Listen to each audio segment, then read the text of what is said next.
업계에서 오가는 은밀한 이야기 알아보는 오프 더 레코드 시간입니다. 네, 오늘은 MTN 돌직구 기자죠.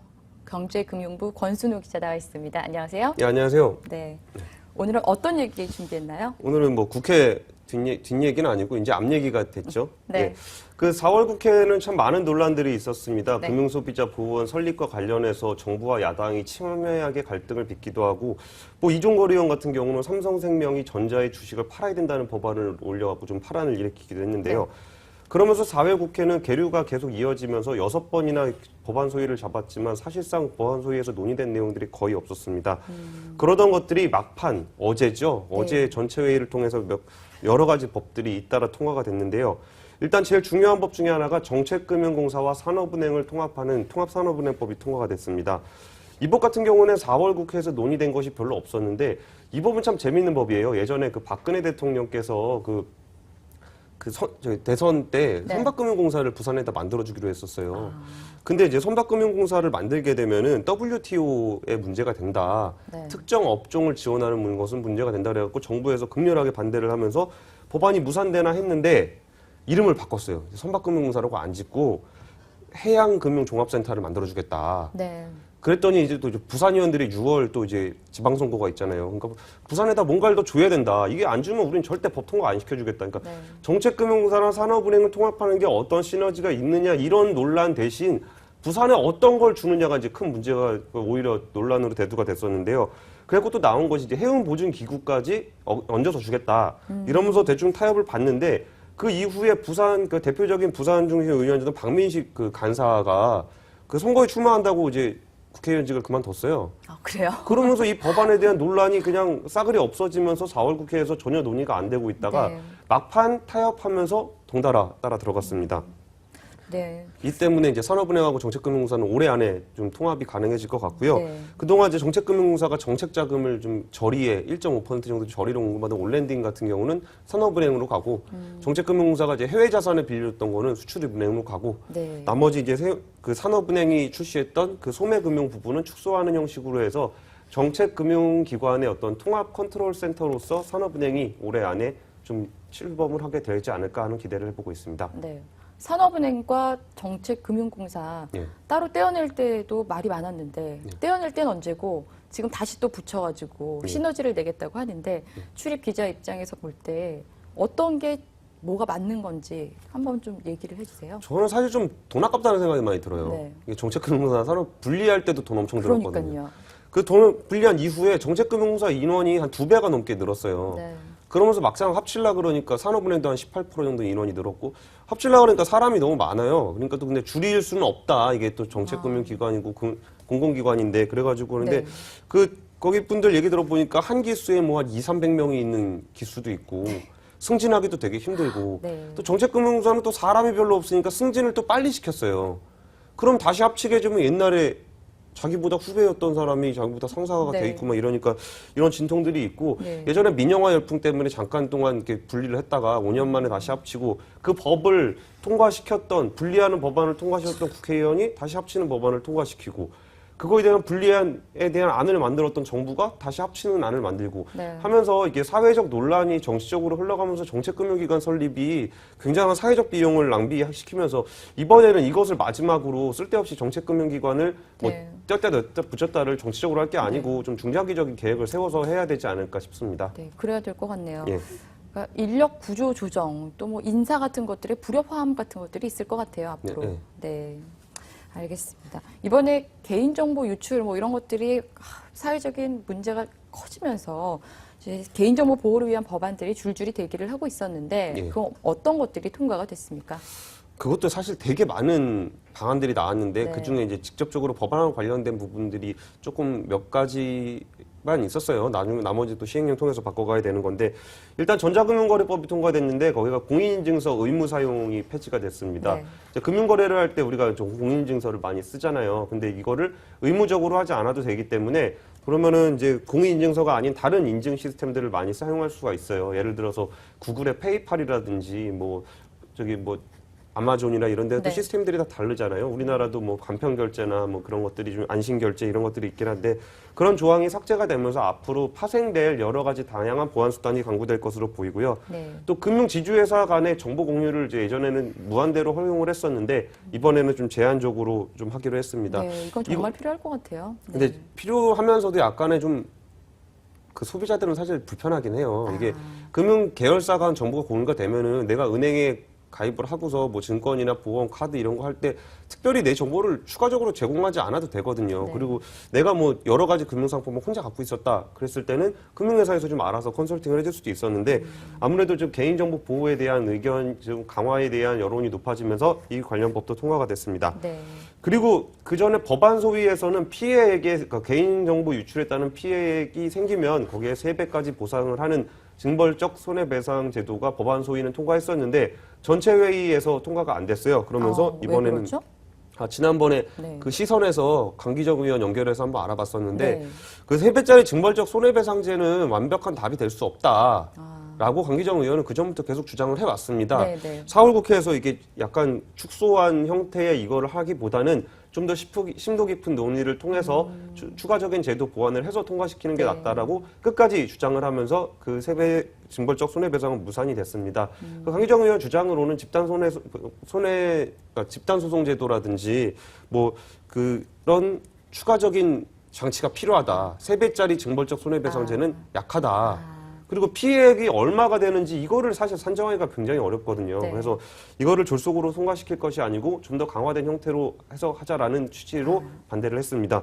근데 조금 이제 의문이 드는 건 이번에 이제 6월에 국회가 또 있잖아요. 6월 임시국회 되면 지방선거를 또 해요. 네. 그리고 상임위가 또 이제 바뀌어요. 3위가 다 바뀌죠? 네, 그러면 네. 국회의원들이 또 다 바뀌어요. 네.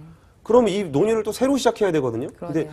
집단소송제는 사실 우리나라 법체계하고 좀 상이한 구조가 있어요. 우리 지금까지 나왔던 거는 행정부 차원에서 어떤 금융회사를 어떤 제재하는 거였다면은 집단손해배상제라는 거는 어떤 그 행정적인 절차가 아니고 민사의 절차를 통해서 사적인 법치를 설립하겠다는 건데 우리나라에서는 약간 미흡하지만 미국은 뭐 일만 생기면 집단소송지 바로 그렇죠. 가거든요. 네, 네. 소송 그렇기 천국이잖아요. 예, 소송 네. 청구기 되는데 그런 측면에서 좀 논의가 깊게 재개가 된다면은 좀 장기간 필요할 수 있을 가능성도 높아지고 있습니다. 네. 그 개인정보 보호를 위한 법안들 가운데 공인인증서 네. 사용하지 않아도 된다. 이 조항 삭제. 이런 부분은 이제 별그대 천송이 코트를 외국에서도 마음껏 살 수 있다는 그런 의미로 받아들일 수 있겠네요. 그러니까 뭐 되게 재밌는 이벤트였죠. 천송이 네. 코트는. 근데 뭐 좀 어려운 부분이 있는 게 그 온라인 쇼핑몰 작은 데 같은 경우는 자체적인 보안 시스템을 갖추기가 좀 어려운 측면이 있어요. 그래서 네. 공인인증서 사용이 의무화되지 않았다고 해서 그분들이 또 바로 또 보안을 바꿀 것이냐 거기에 대한 약간의 좀 중장기적으로 봐야 되는 측면이 있는데 네. 어쨌든 공인인증서를 폐지를 사용하지 않아도 된다고 하면은 다양한 보안 기술이 나오면은 보안 산업 발전에도 좀 기여를 할 수 있지 않을까 그런 생각이 듭니다. 네. 금융실명제법 이게 21년 만에 처음으로 개정이 된다면서요? 뭐 어떤 식으로 개정이 되는 겁니까? 금융실명제 뭐 차명계좌 거래라 그러면 사람들이 보통 좀 이렇게 좀 배관시하는 경향이 있잖아요. 차명계좌 좀 뭐 좀 구린 거 아니야? 이런 생각을 많이 하는데 우리나라에서 이제 예전에는 가명, 허명 계좌가 허용이 됐었어요. 21년 전에는. 아, 네. 그러니까 제가 통장을 그렇죠. 만들 때 뭐 네네. 홍길동 뭐 이렇게 해도 되고. 네네. 그런데 이제 차명 계좌라고 그러는 거는 실소유주하고 그러니까 내가 예를 들어서 그 임 반장님한테 결혼식 누구 가는데 좀 축의금 좀 내달라. 그래서 제가 5만 원을 송금을 해요. 그러면 그 임 반장님, 임 기자님 계좌에 있는 5만 원은 제 돈이잖아요. 그렇죠. 근데 계좌는 네. 이쪽 계좌에 있잖아요. 그럼 이게 차명 거래거든요. 그럼 이걸 차명 거래를 금지시킨다고 하면은 이게 엄청나게 국민적으로 미치는 타격력이 큽니다. 예를 들면 제가 지금 MTN 기자협회 총무로 있는데 제가 회비를 걷어서 쓰고 있어요. 그럼 제 이름으로 돼 있지만 그 돈 제 돈이 아니거든요. 그럼 그것도 차명 거래에 해당이 돼요. 네. 그러면서 정부가 여기에 불편함에 대해서 강력하게 반대를 해왔습니다. 네. 그런데 그 최근에 그 전두환 전 네네. 대통령 그렇죠. 네. 그 재산을 털다 보니까 차명으로 된 계좌가 너무 많으면서 이거 진짜 필요한 거 아니냐는 의견이 강력하게 제시가 됐습니다. 또 그리고 이제 주가 불공정 거래 관련해서도 80% 이상이 차명 계좌를 사용하고 있었고요. 그리고 이제 대포 통장이라든지 뭐 보이스피싱, 금융 사기에서도 차명 계좌가 너무 많이 사용된다라는 그 취지에서 실소유주와 명의자가 합의를 하더라도 그게 불법적인 자금이거나 비자금으로 사용된 용도가 있다면은 양쪽을 다 처벌하는 조항이 이번에 성립이 됐습니다. 그렇게 되면은 이제 예전에 그런 일도 있었어요. 그래서 옛날에 그 김용철 변호사가 삼성그룹 관련한 걸 폭로를 할 때 삼성의 그 비자금이 자기 계좌로 오는 거예요. 근데 예를 들어 그분이 돌아가셨다. 네. 그럼 그 아들이 그 상속받을 권리가 있잖아요. 아, 그렇죠. 그럼 이게 누구 돈이냐? 그럼 이제 그분은 막 우길 수 있는 거거든요. 이건 우리 아빠 통장에 있으니까 내 돈이다. 그러면 또 그 실제 돈 주인 입장에선 잠깐 맡겨놓은 거다. 이러면서 갈등이 생길 수가 있거든요. 네, 네. 여기에 대해서 원칙이 하나 들어갔는데 계좌에 있는 돈, 그 계좌 주인이 재산의 주인이다. 네, 네. 라는 거를 원칙적으로 하자. 네. 그렇게 되면은 이제 차명으로 돈을 이렇게 파킹해 놓는, 잠깐 돈을 맡겨 놓는 사람 입장에서 굉장히 부담스럽잖아요. 이거 안 돌려주면 어떡해요. 그렇죠. 그래서 이제 그런 차명 거래에서 불법 거래를 좀 막는 측면이 있다고 해서 원칙적으로 그 계좌 소유자가 계좌의 주인이 돈의 주인이 되는 법안이 들어가 있습니다. 네. 이게 사실은 너무 당연한 건데 예. 그동안에 이렇게 좀 방치되어 있었던 게 아닌가요? 근데 방치되어 있는 측면도 있는데 일단 그 실명을 편의상? 강화하는 거하고 편의가 강화되는 거하고 이렇게 부딪히는 측면이 있는데 네.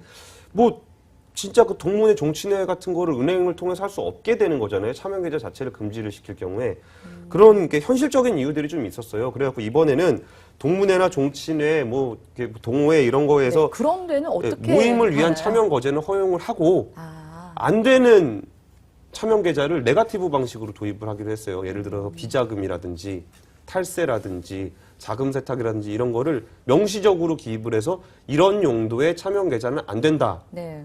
해서 5년 이하의 정약, 5천만 원 이하의 벌금을 허용하기로 했습니다. 근데 이 법안도 약간 백스토리가 좀 있는 게 당연히 해야 된다라고 생각을 하잖아요. 네, 네. 그럼 이거를 지금까지 왜 안 했을까? 네. 라는 생각- 21년 동안. 예.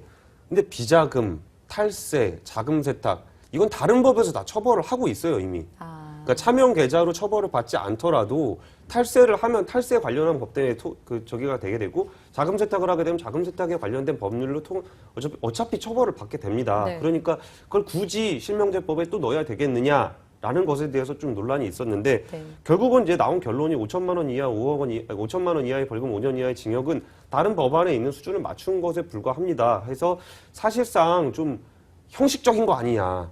이미 다 있는 거에 재탕한 거 아니냐라는 비판도 제기되고 있는데 어쨌든 명시적으로 법안에 넣었다는 것은 좀 의미가 있는 것 같습니다. 네.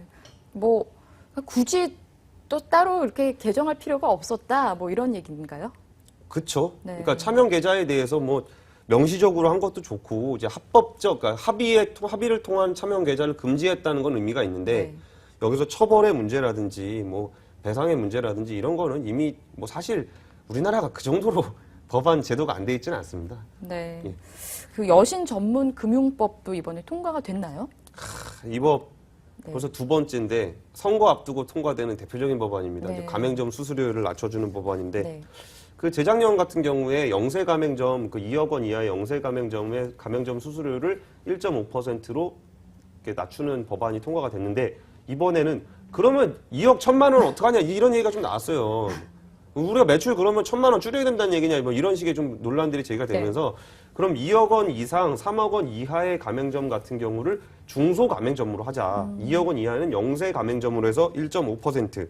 그 영세 가맹점은 2% 이하로 낮추는 그 여신전문 금융업법이 통과가 됐습니다. 네. 그런데 이게 그렇게 되면서 어쨌든 그 전에 법안에 적용을 받던 범위가 한 70% 정도 됐는데 이번에 법이 바뀌면서 80%의 가맹점들이 이번에 그 법안의 혜택을 받게 됩니다. 네. 하지만 네. 20%의 대형 가맹점이 네. 훨씬 수수료가 많아요. 네. 이렇게 되면 또 이제 3억 1천만 원은 어떡하냐. 뭐 이런 논란이 있겠네요. 그러니까요. 이게 참 또 2억 9천만 원이면 어떡하냐 또 뭐 얘기가 안 나올래 안 나올 수가 없는데 네. 어쨌든 6월 그 지방선거를 앞두고 이것도 통과가 됐습니다. 네. 이 카드 회사 가맹점 같은 경우에는 약간 유리한 측면이 있고요. 카드 회사는 수익률이 수익이 좀 떨어질 것 같은데 사실 뭐 크게 떨어지진 않을 거래요. 워낙 대형 가맹점에 많이 쓰기 때문에 뭐 그 정도 좀 약하다 그럴 수 있는데 어쨌든 이걸 핑계로 카드사들이 부가 서비스를 축소하는 행태가 앞으로도 이어질 것 같아서 우려스럽습니다. 네. 그 논란을 빚었죠. 굉장히 큰 논란을 빚었던 금융소비자원 예. 설립은 어떻게 됐습니까? 금융소비자원 설립은 참 지금까지도 논란이 많고 이게 또 금융위 모피아들의 밥그릇이 또 걸려 있고 네. 또 금융당국의 권력과 연결이 또 되는 측면이 있었는데 이 중간에 4월 국회에 재밌는 포인트 하나가 이물이한 행진곡을 5.18 때 부를 거냐 맞아요. 말 거냐 네. 가지고 그러면 이거 해줄 테니 금소위 설립해줘라 뭐 이런 식으로 많이 부딪혔었는데 결국은 이제 금감원 금융위를 쪼개자는 야당이 강력하게 주장을 하고 있었고 정부는 쪼갤 수 없다라고 주장을 하면서 결국은 무산됐습니다. 네. 이번에 그러면 통과 못 된 법들 있잖아요. 예. 이건 이제 어떻게 되는 건가요? 뭐 힘들어요. 이제 아까 말씀했다시피 6월 국회에서 좀 상임위 개편이 일어나면은 네. 또 이게 금융 관련 법안들은 좀 어려워서 네. 의원들이 굉장히 오랜 시간 스터디가 좀 필요한 측면이 있어서 안 될 것 같고요. 네. 그리고 6월 선거가 있으면 지금 세월호 참사 이후에 여론이 굉장히 안 좋기 때문에 네. 한 차례 정부 차원의 개각이 있을 것으로 예상이 됩니다. 그러면 정부가 또 개각을 하고, 그러니까 정부도 개각하고 국회도 바뀌고 금융법안 또 어려우니까 사실 소비자들 관심도 좀 약한 측면이 있어서 그 법안에 대한 논의는 꽤나 오래 지연될 것으로 예상이 되고 있습니다. 네. 오늘 2시에 본회의가 있습니다. 네. 예. 오늘 본회의 관전 포인트 어떻게 보십니까? 관전 포인트 별로 없습니다. 그냥 그대로 될 것 같아요. 그러니까 본회의가 그대로 통과됩니까? 아까 말씀드렸다시피 금융 관련 법안은 굉장히 스터디가 좀 많이 필요해요. 그래서 네. 이게 법안 소위를 통과하는 게 제일 어렵습니다. 이게 소수의 전문적으로 공부를 했던 의원들이 통과를 시킨 법안을 보통 이제 상임위 차원에서 웬만하면 통과시켜주는 경향이 있고 299명 지금 국회의원 중에 금융법안 관심 있는 사람이 얼마나 되겠어요. 요새 워낙 큰 사건들이 네. 많기 때문에 그래서 본회의는 좀 의례적으로 통과를 하게 되지 않을까 하고 네. 있습니다. 그러면 2시에 통과되면은 그때 다시 뉴스통에서 찾아뵙도록 하겠습니다. 알겠습니다. 얘기 잘 들었습니다. 경제금융부 권순우 기자였습니다. 고맙습니다. 네, 감사합니다. 네, 기고만장 기자실 오늘 여기까지 준비했습니다. 오늘 마무리 잘하시고요. 긴 연휴 평안하시길 바랍니다. 저는 다음 주 수요일 다시 찾아뵙도록 하겠습니다. 시청해주신 여러분 고맙습니다.